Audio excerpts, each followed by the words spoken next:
What's up, guys? And Navajedo here. Want to bring you guys this petrified fish Havrog. It's a new petrified fish for me, but it has been out for a while. I had been eyeing it. I found it to be really interesting looking, and it definitely was. And it's been really interesting, kind of like using it these last couple, of weeks.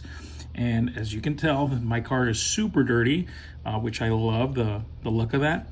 And yeah, let's get into this thing. I think where this knife kind of falls into, especially because of the details to it, is of a more kind of hard use, not particularly super hard use because it is a just a liner locker and stuff, but it's definitely giving you work knife slash take me out and beat up on this knife vibes. So this has a 3.15 inch blade. From tip to butt, we have 7.48 overall length. So that's a perfect size for EDC, 7 inches to 7.5, that's very pocketable. And this thing, it is a little bit chunky, a little bit thick, nice broad blade on here with a flat grind. But, it does pocket pretty well. Just kind of getting the details out of the way. You have a super nice stone wash here. I've owned maybe I think it's only been two petrified fish that I've owned, and their stone wash is amazing. It's very nice, kind of reflective on there, if you can tell, and really nice quality micarta. I really like this micarta. Obviously, it's dirty, but you can just, wipe it off. You get a lanyard hole there. You get these little like indents in here. A little bit kind of like of contouring, I guess you can, kind of call it contouring on the edges right here. But you can see it goes from like this, it's flat up here, but it has kind of these cutouts right here on the top and the bottom. So it makes for a really comfortable knife, and really where this thing shines, because honestly, in the looks department, this is kind of fugly. It's kind of ugly. It's not the best looking knife, I think, particularly, but it is interesting looking and it has character. So sometimes, character makes up for that, and it definitely does make up for it with this one in particular, because it does function really well. Again, nice broad blade with that flat grind, and you have pretty much a 15 or 0.15 inch thick blade. So a nice thick blade of K110 steel. So pretty much that's just D2, Bowler K110, whatever you want to call it. It's just D2. But you get a nice, thick blade on this. So you can definitely, abuse this thing and not worry about it as much as thinner blades. You get also I believe, titanium pocket clip from what I could tell. This thing is not, magnetic. So I assume it is, titanium, which works really well in and out of the pocket. Nice access to this liner lock right here, and that's the next thing I wanted to talk about. The action on this thing is really good. This thing just drops down, especially because how heavy that blade is. It drops right down, and it's not heavy to the sense of it's overwhelmingly heavy from the blade, other than the handle. It's balanced quite well. The only thing I will say, it is quite heavy, this blade or this knife in general. I'll put the exact weight up on top here, right here. But it is quite heavy. There is milling on the inside. I'm not sure if you guys are able to see that, the milling. But I wish they would have had a little bit more milling just to make it a little bit, easier to carry.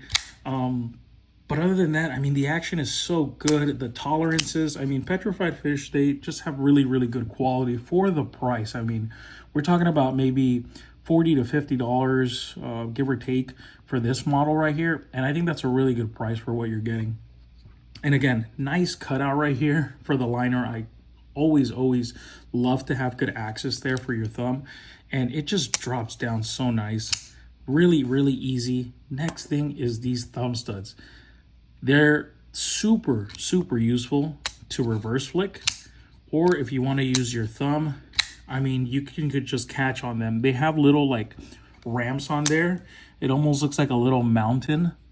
You can tell right there. and it has little steps on each one like that. So it's acting like a normal, you know, thumb stud, but it is kind of like triangular. And yeah, man, this thing snaps out with a lot of authority.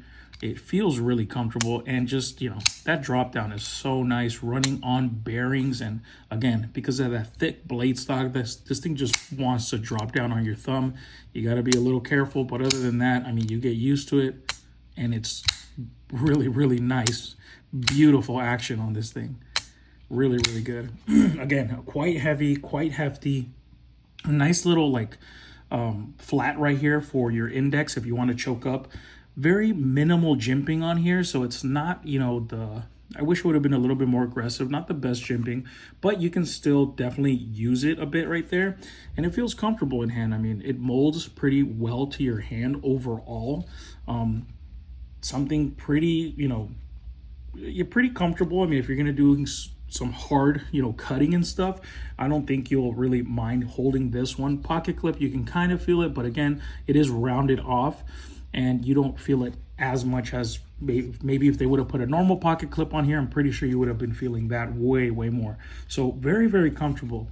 Love this kind of like spear point, kind of drop point blade on this. You can, you know, poke into things really easily, and you would think this is not a good slicer, guys, but it surprised the hell out of me. Let me show you guys here some slicing I was doing just through some normal cardboard. This thing just glides through it. I mean, whether or not, you know, blade stock thickness, obviously it does matter. This one, it kind of, you know, it's flat enough on the blade portion that it glides through the material quite easily. Obviously, if you're going into something quite thick or quite you know, hard to cut into, you know, you might feel it. But as far as cardboard, paper, boxes, you know, maybe even double sided cardboard, I don't see any issues with that. Plastics and stuff like that, I think would be fine as well. But yeah, this thing sliced surprisingly well. And for really, you know, it being, you know, such a thick blade stock, you kind of don't have to worry about, you know, babying this thing or breaking off the, I mean, you still have to be careful with it, but you don't have to worry about breaking, you know, the tip or anything, because it is quite robust. I mean, it comes down pretty, you know, pointy at the tip, but you still have a robust blade stock on there. So yeah, this thing is freaking awesome as far as like a cutting tool, you know, work knife. You know, it's definitely recommendable for that. But again, some of the things that I didn't like were pretty much just the weight of it. I mean, the weight, I can kind of, you know, it gets away with it just because it's such a good you know, budget piece, but it's a little too heavy for what I kind of would like to carry on a daily basis for EDC. For work, you know, all day, this thing is awesome. But, you know, it is quite heavy. I mean, they could definitely improve on that. Again, the action is A+. I mean, this thing is just super fun to open. And yeah, I mean, the blade stock, I mean, I imagine if they made a, you know, smaller version of this with a thinner blade stock, that thing would slice amazing. But yeah, in the looks department, it doesn't get, you know, the best grade. I mean, it's a little ugly, but other than that, the action is beautiful. I mean, yeah, this thing is it really surprised me. This is a, you know, petrified fish that a lot of people, you know, definitely talk about how good their quality is, and I could definitely see it with this one right here. Yeah, and it's different. I like how different it looks. It's not, you know, your plain Jane, you know, normal, you know, drop point blade with a just normal handle. You know, it kind of looks funky, but I like different. So this is, you know, right up my alley. And yeah, I'm not sure who the designer was of this design. There is a maker's mark. I will find out and put it right here just so they can get, you know, their flowers for designing such a unique looking knife. But yeah, a crazy, you know, design on this, but very, very functional. So I definitely like it. All right, and here are some size comparisons for reference, just so you guys can get an idea of what this knife is if you own any of these other knives. This, of course, is a QSP Canary, quite small compared to this Havrog. This is a QSP Penguin. And again, it's just a little bit bigger, way thicker and broader blade on these right here. Let's put something a little bit more comparable. Maybe this is the Axor by Wixco. Yep, that's about the same size as this right here. Again, a bit broader blade on this one right here.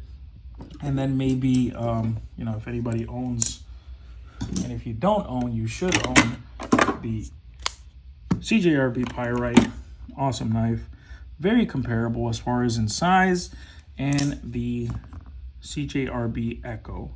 Again, very similar in size. The Echo seems to be a little bit longer than that one. So that's a good size reference right there. Recommend it for somebody that wants something a little bit more hard use, a little bit thicker, something different, you know. This is definitely recommendable. Not for everybody, but I definitely say recommendable. Somebody who doesn't mind a weighty knife with a thick blade stock that still slices really well. All right, guys. Well, that's it. I actually reached my goal of 1,500 subscribers, so I will be dropping a video soon announcing about some giveaways I want to go ahead and do, so keep an eye out for that. If you like this video, go ahead and leave it a thumbs up, and if you could subscribe, that would be awesome, and I will catch you guys on the next one. Later.